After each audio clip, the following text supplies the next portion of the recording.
गजा में अमेरिका और Israeli backed GHF के कैंपों में लगा दी गई है इस्लाम के दुश्मन बाइकर्स गैंग की ड्यूटी।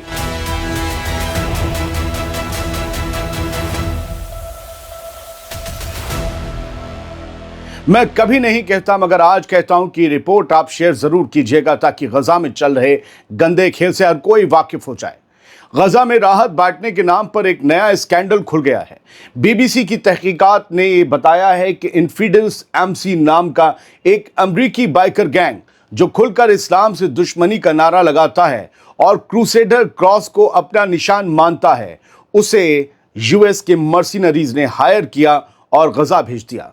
क्रूसेड और क्रूसेडर का क्या मामला है यह आपको आखिर में पता चलेगा। वो जानकारी आपके लिए बहुत ज़रूरी है, लेकिन पहले रिपोर्ट समझ लीजिए कि गजा में क्या हो रहा है। इस रिपोर्ट के मुताबिक 10 से ज़्यादा गैंग के मेंबर जीएचएफ यानी कि गजा ह्यूमैनिटेरियन फाउंडेशन के फूड एड साइट्स पर तैनात किए गए हैं। इनमें 7 तो सीनियर पोजीशन पर हैं। गैंग का लीडर जॉनी ताज मुलफोर्ड खुद कंट्री टीम लीडर बना और बाकी को भी भर्ती कराया। उसके जिस्म पर 1095 यानी 1095 का टैटू है, यानी वही साल जब क्रूसेड शुरू हुआ था अल कुद्स में। एक और मर्सिनरी जोश मिलर ने गजा में एड साइड पर बैनर पकड़कर फोटो डाली जिस पर लिखा था मेक गजा ग्रेट अगेन। इस बीच जीएचएफ का कहना है कि नफरत और तासुब के लिए हमारे पास जीरो टॉलरेंस पॉलिसी है, हम इसे बर्दाश्त नहीं करेंगे। लेकिन हकीकत यह है कि यह स्कैंडल अब छुपाए नहीं छुप रहा है। असलियत यह है कि जीएचएफ को अमेरिका और इसराइल ने बनाया ताकि यूएन के चैनल को बाईपास करके राहत बांटने के नाम पर अपना कंट्रोल कायम किया जा सके। हकीकत में गजा में भूख और बेबसी के बीच ये कैंप मौत के जाल और कत्लगाहें बन गए हैं। यूएन के हिसाब से अब तक 1800 से ज्यादा फलस्तीनी इन जगहों पर मारे गए हैं सिर्फ खाना लेने की कोशिश में, जिनमें से 1000 से ज्यादा जीएचएफ साइट्स के इर्द गिर्द ही मारे गए। ह्यूमन राइट्स वॉच ने भी साफ कहा कि ये वॉर क्राइम्स हैं, यानी गजा में इंसानों की जिंदगी बचाने के नाम पर क्रूसेडर टैटू वाले बाइकर्स और मर्सिनरीज को बैठा दिया गया है और ये पूरा खेल अमेरिका और इसराइल की बैकिंग में चल रहा है। ये क्यों बैठाए गए? जिनके जहनों में और दिल में सिर्फ इस्लाम और मुसलमानों के लिए नफरत है और क्रूसेड इनके दिमाग में भरा हुआ है। क्यों बैठाए गए ये लोग? दोस्तों, अब मैं आपको गजा के राहत कैंपों और क्रूसेडर गैंग का काला सच बताने जा रहा हूं, इसलिए इस खुलासे की जड़ को एक बार फिर से याद दिला दूं। यह हिस्सा जरा ध्यान से सुनिएगा। बीबीसी की इन्वेस्टिगेशन रिपोर्ट को द गार्जियन, कुछ न्यूज नेटवर्क और अल अरेबिया ने बेस बनाकर जो लिखा है वो सुनिए।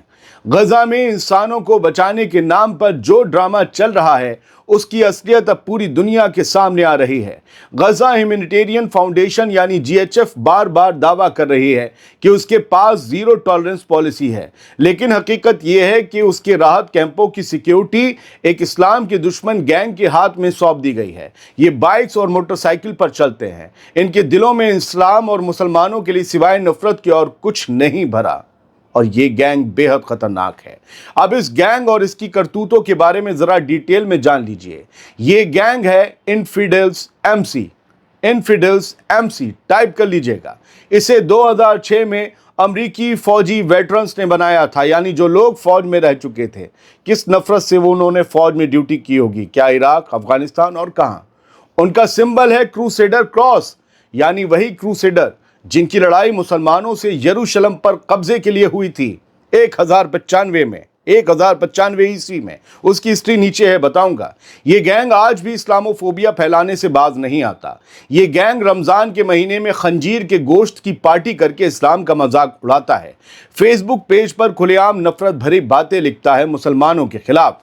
अपनी वेबसाइट पर पनिशर यानी सजा देने वाले का लोगो लगाता है जिस पर अरबी में काफिर लिखा होता है।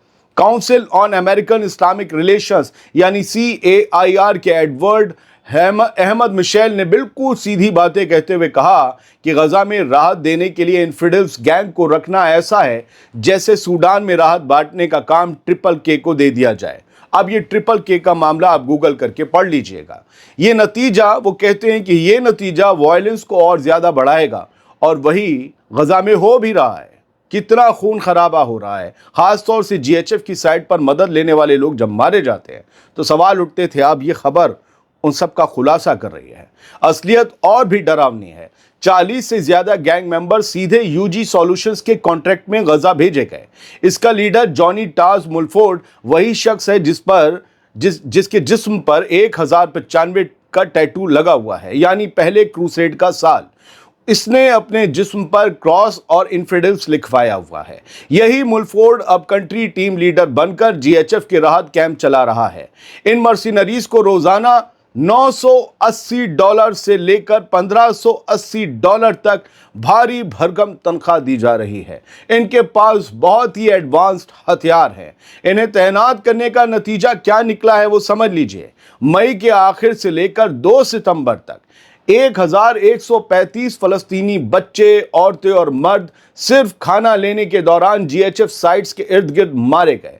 यूनाइटेड नेशंस की रिपोर्ट साफ कहती है ज्यादातर गोलियां इस्राएली सिक्योरिटी फोर्सेस ने चलाई, यानी हो सकता है कि इसी इस्लाम मुखालिफ और मुसलमानों से नफरत करने वाले गैंग ने चलाई हों। अब इस मामले की जांच आईडीएफ कर रही है, ये कहकर इस बात को दबाया जा रहा है। यानी गजा में जहां लोग रोटी के एक टुकड़े के लिए जान की भीख मांग रहे हैं, वहां अमेरिका और इस्राएली प्रोजेक्ट ने क्रूसेडर सोच वाले गैंगस्टर्स और मर्सिनरीज को बैठा दिया है। नतीजा, राहत कैंप कत्लगाहें बन चुके हैं। ये बड़ी डराने वाली रिपोर्ट है सर। ये किस सोच और किस मकसद के लिए किया गया है कि इस्लाम से नफरत करने वाले बाइकर गैंग को बुला लिया गया गजा? क्या अमेरिका के पास फौजी कम थे? क्या इस्राएल के पास फौजी कम थे? इन लोगों को बुलाने का मकसद 10 से 40 लोग अलकुद्स नहीं कब्जा सकते, लेकिन इसकी सिंबॉलिक वजहों को समझिए सर। अब मैं आपको जो बताने जा रहा हूं वो हिस्ट्री का पार्ट है और वो बहुत बहुत अहम है। ये जो अपने जिस्म पर क्रूसेड के टैटू लगाते हैं, बहुत से लोगों को नहीं पता कि पहला क्रूसेड क्या था। तो चलिए इसके बारे में भी कुछ मालूमात आपको दिए देता हूं। पहला क्रूसेड साल 1095 से 1099 ईस्वी तक चला। सन 1095 ईस्वी में पोप अर्बन II ने यूरोप के ईसाइयों से पवित्र जंग, पाक जंग यानी होली वॉर लड़ने का ऐलान किया। मकसद था जेरूशलम या अल-कुद्स, आप जो भी कहते हो, और पवित्र जगहों यानी होली साइट्स को मुसलमानों के हाथों से छीनना, यरूशलेम और पाक मकामात को मुसलमानों से छीनना। उस वक्त ये जगह सल्जूक तुर्क रियासत यानी मुस्लिम हुकूमत के कब्जे में थी। पोप के ऐलान के बाद यूरोप के हजारों नाइट्स, सिपाही और आम लोग इस जंग में शामिल हो गए। उनसे कहा गया कि अगर तुम क्रूसेड में जाओगे, यरूशलेम को कब्जाओगे, तो तुम्हारे गुनाह माफ हो जाएंगे। इसी वजह से बड़े पैमाने पर यूरोप से लोग ये जंग लड़ने गए और उनमें भी बड़े बड़े क्रिमिनल्स और बड़े बड़े गुनाहगार भी गए। नतीजा क्या रहा? साल 1099 में 4 साल बाद क्रूसेडर्स ने यरूशलेम पर हमला किया और शहर पर कब्जा कर लिया। उस वक्त शदीद कत्लेआम हुआ। मुसलमानों और यहूदियों को बड़ी तादाद में मारा गया। इस तरह यरूशलेम में क्रूसेडर किंगडम यानी कि किंगडम ऑफ जेरूशलेम कायम कर दी गई। उसके बाद कैसे क्या क्या हुआ वो सब आप जानते हैं। अहम बात समझिए, ये पहला क्रूसेड था। इसके बाद अगले 200 सालों तक कई और क्रूसेड्स हुए। मुसलमानों के नजरिए से ये जंगें दुनिया की सबसे बड़ी एग्रेशन और ऑक्यूपेशन मानी जाती हैं। यानी इस नजरिए से देखें तो गजा में मौजूद अमेरिका का एंटी इस्लामिक बाइकर गैंग, गुंडे और बदमाशों का वो गैंग है जिसका नजरिया जेरूशलेम और मस्जिद अल अक्सा पर कब्जा करना है। क्या इस बार ये क्रूसेडर्स अपने मकसद में कामयाब हो पाएंगे? इसका जवाब आप जरूर दीजिएगा। और हाँ, ये भी बताइएगा कि ये स्पेशल रिपोर्ट आपको कैसी लगी। दीजिए इजाजत, सलामत रहिए, खुश रहने की कोशिश कीजिए और याद रखिए कि अति का अंत जरूर होता है।